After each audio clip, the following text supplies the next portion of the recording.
And welcome back to the Engage A podcast. Getting back into some more football things.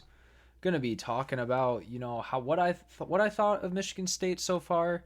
Gonna break down every team little by little till the college football season actually starts in like the late August. So we're gonna still have some NBA content on the way, but pretty much football season's not too far away. And this is what I like talking about the most. I think this is the most knowledgeable thing I can talk about. We're gonna go by each little by team because it helps me. It helps you if you listen and what guys you want to look for going into this next season. I just got finished up watching the a condensed version of like pretty much every snap what they showed on Big Ten Network of this Michigan State spring practice, spring game, whatever. It's just a glorified practice that a ton of people can go to, and it's televised and put out everywhere. We're just going to go.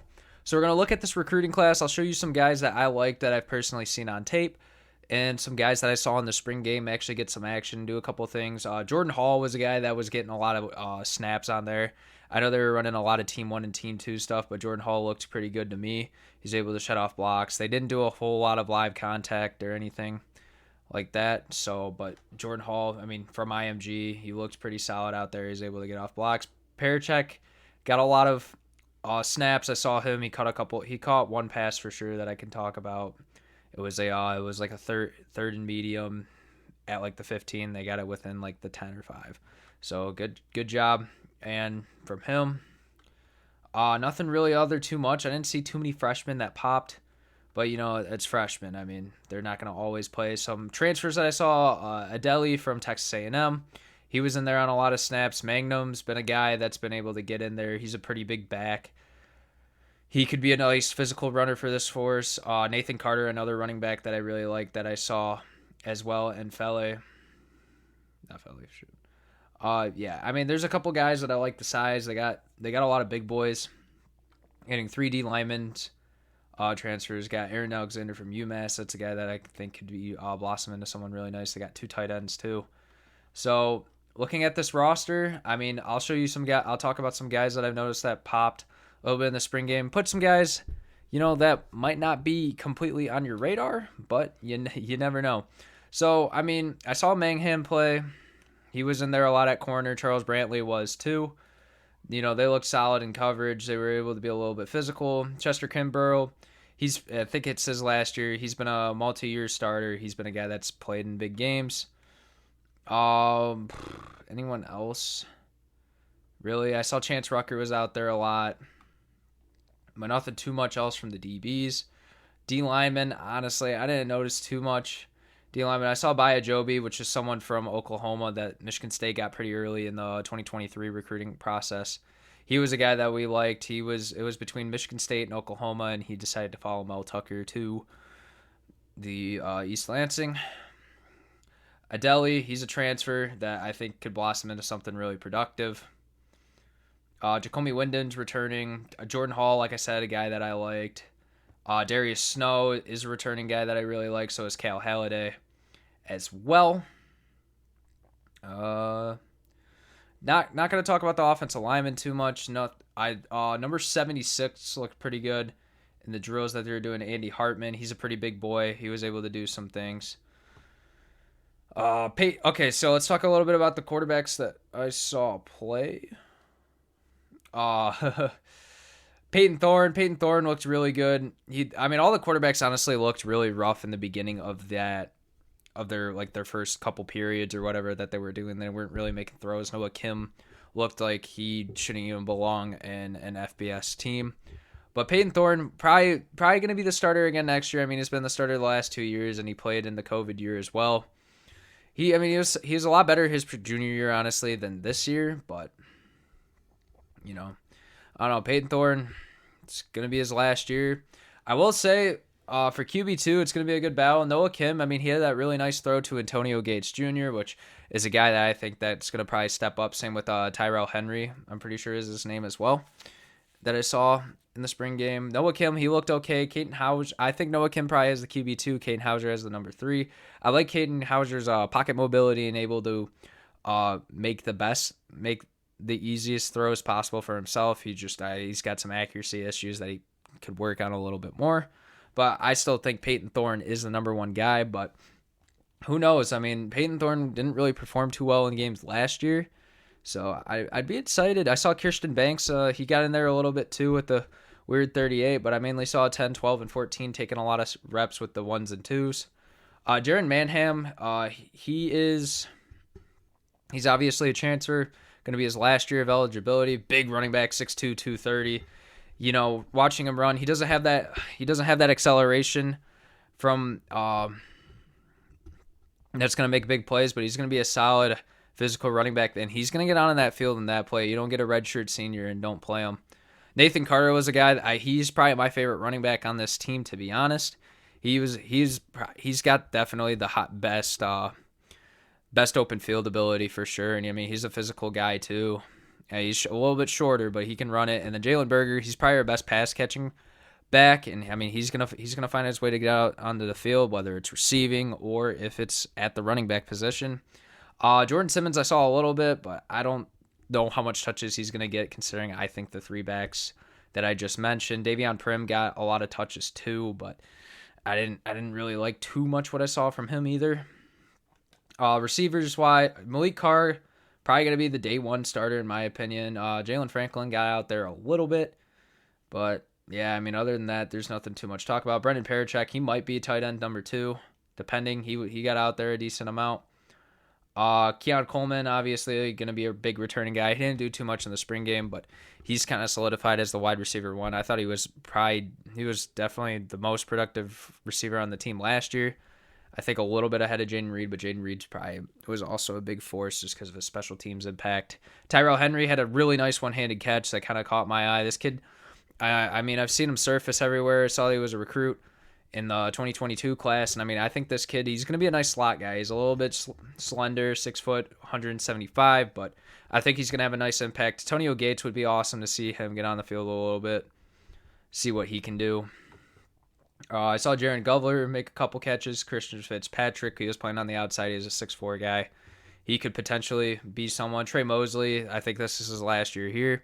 He is someone that I've watched personally live, and I mean, I think he's a really good receiver. He's pretty solid, 6'2", 198. He's got some speed on him, too. I think he's a pretty good route runner. He's able to make catches. Foster Jr., he was another guy that's been on this team that I think is going to make a nice impact as well. And yeah, that's pretty much it for all the receivers. Look at the returning production, and then we'll look at their schedule, talk about what I think is wins after seeing them play in their spring game just now and the returning production that they have. Peyton Thorne, like I said, probably going to be the returning guy. He had 2,679 yards on 6'2", completion percentage, 19 touchdowns, 11 interceptions, had a rating of 131, which is, I mean, it's okay. I mean, definitely, I think his junior year was better statistically. Let's take a look at it real quick in his game. No, splits. No, stats. Yeah, I mean, look at his 2021. Definitely a way better season, better touchdown interception ratio, had a better rating by 17. He did take more sacks, but I mean, he was probably less inaccurate, but he also, I mean, he had the same amount of volume, but I mean, his average per attempt was way better. I will say though, he looked a lot more mobile in the spring game. Like, he had really nice run that he took out of the pocket and ran it in for 15 yards. That was really nice to see, because we didn't really. He was really mobile in his junior year, but last year he just did not showcase any scrambling ability. We got Jalen Berger coming back. I think Jarek Broussard is done, and he's not on the roster anymore. So, I mean, Jordan Simmons, he got some touches last year. But, yeah, I mean, this running back room's kind of wide open, in my opinion. I think what's their faces? The running backs, Mangum and Carter are probably going to be the guys that I think they're going to be 1 and 2. I don't know where you're going to put them necessarily on the depth chart, but I think those two are the best guys. Keon Coleman, I mean, he led this team in receptions and yards last year and touchdowns. I think he could probably go pro, honestly. I don't know if he's a day 1 guy necessarily. Jaden Reed wasn't a day 1 guy. I think he's a late day 2 guy. Probably goes in the 3rd or 4th round, maybe early day 3, depending on I don't know. We'll see in the draft. I'll make a draft episode on my personal rankings probably like the day before. I still want to watch some film on some guys. I was uploading, but I was like, I'd rather just I'm not going to make a mock. I'm going to more make a draft prospects ranking and where I'd rank guys compared to others rather than, oh yeah, look at this player, blah, blah, blah. Because when I was doing that, I didn't really like it too much. But, obviously losing Jaden Reed, lost Daniel Barker. Trey Mosley, like I said, a guy that I really like. He's definitely going to make catches. Malik Carr, Jeremy Bernard transferred out. Jalen Berger was a nice pass-catching guy for this team. Foster, he got in there last year. Fitzpatrick and Glover got in there, Joyner. But, I mean, it is what it is, to be honest. Amir Speed's back for this year, right? I'm not tripping. I think so. I didn't see him out there in the spring game. Is he not back? Nah, he's not. Wow. Huh. I did not know that. Oh, he was a senior last year. He is a big production piece. Jacoby Wyndham's going to be back. Charles Brantley, Cal Halliday going to be back. I mean, a lot of this Burrell is going to be back. Sorry. I think this defense definitely does need a lot of reconstruction, considering that's been a major weakness the last 2 seasons, and last year our offense wasn't as productive because we lost arguably the best running back in the country. Maybe you could argue Bijan, but in that year, yeah, I'd say Kenneth was definitely the best running back. And I mean, last year, you could argue as Corum Deuce Vaughn or Bijan Robinson, but our running game was not as productive. I mean, Elijah Collins, no one could average over 5 yards a carry, which, I mean, I don't know. I think Nathan Carter could be an elite back, personally, for this team, just what I've seen off tape. I haven't necessarily looked at statistics. Wasn't recruited. He was a 2-star in high school, too. So, but yeah, I mean, this Spartans team, take a look at their schedule. I was looking at it the other day. So they play Central Michigan at home for their opener. I think they could win against Central Michigan. I don't know how Central Michigan's team shapes out. Maybe, I mean, there's a lot of days left until the college football season. We got a solid 4 months.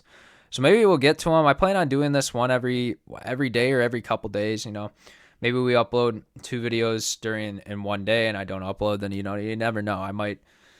We'll see. Richmond's probably gonna be a win. Washington, they got a lot of returning production, and Michael Penix obviously being there is gonna be I don't know. Like, this Washington team's gonna be very good. I will say that. I think that's gonna be probably an L. Maryland, I'm gonna have to do some stuff. I'm gonna have to read up on some stuff for them. I think they could be Iowa. Iowa could be a sneaky good team in the West, though. Rutgers, I think, could be a dub. Michigan, probably. I don't know. That's tough to say against Michigan. I don't want to call that right now. And we also have a lot of time. I'm just saying if they were to have all these start the season now, after what I just watched and what I've seen from guys in past years and their highlight tapes and everything. Minnesota's going to be a good team next year. I like McAllinis. They got a couple guys on defense that are young that they showed in the Cheez-It Bowl against Syracuse that I really liked. Still got to watch their stuff, look at some of their guys. Nebraska. Ooh. Nebraska, I don't know. Let's see what, oh, God, what's his face? Oh, the coach from the Panthers. Why am I blanking on his name? Coach Ted Baylor and Temple. I don't know. Y'all know who I'm talking about. I can't believe I actually don't remember the name, but anyways. And then Ohio State's probably going to be a loss. Indiana should be a win. I don't think Indiana is a very good team. And then Penn State, that team's going to be. I don't know if they played their spring game or not, but that's going to be a team to watch for because Drew Allar. I mean, I have high expectations for him. Let's see how it is. But yeah, the next team I'll probably do Ohio State next, and then go. I think I'm gonna go all the Big Ten teams first, and then we're gonna move to Big 12. Big 12 is a pretty interesting conference. Then go SEC, then ACC, and then Big 12 or Pac-12. Then we'll see what out of conference or not non-group of 5 teams do. So yeah, that's just talking about my Spartans for a little bit. I mean, not the greatest in-depth breakdown, but it takes time to get better to talk about things. I think this could be a good group, honestly. I think this team has a lot of. I think they don't have a ceiling right now, and they don't have a floor. I could expect this team maybe winning 8 or 9 games. I could honestly see them winning 4. Their spring ball practice, the defense wasn't anything special. The passing offense got really good. I think the offensive line is definitely improved from last year as well. So, we'll see, man. There's a lot. There's got to obviously be fall camp and everything, and the guys that didn't enroll early into the school and start spring practice, there's going to be guys in there. There's going to be a bunch of different things. Injuries also happen too. So, we shall see. But thank you for listening to this episode, and yeah, see you later.